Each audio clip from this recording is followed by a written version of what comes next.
இருட்டுக்குள்ளே தனித்து நின்றேன், பெண்மினி பூச்சிகள் மிதக்க விட்டாய், தனியறையில் அடைந்து விட்டேன், சிறகுகள் கொண்டு தென்னை பறக்க விட்டாய், அலைகள் அடித்து தொலைந்து விடும் தீவை போல மாட்டிக்கொண்டே, இறுதிச் சடங்கில் மீதிகள் படும் பூவை போல சங்கிவிட்டேன்.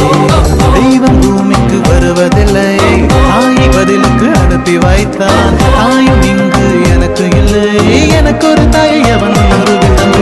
தோழியா என் காதலியா யாரடி என் கண்ணே, தோழியா என் காதலியா யாரடி என் கண்ணே, மடி மீது தூங்கச் சொல்கிறாய், தோள் மீது சாய்ந்து கொள்கிறாய், நெருங்கி வந்தால் நண்பன் என்கிறாய்.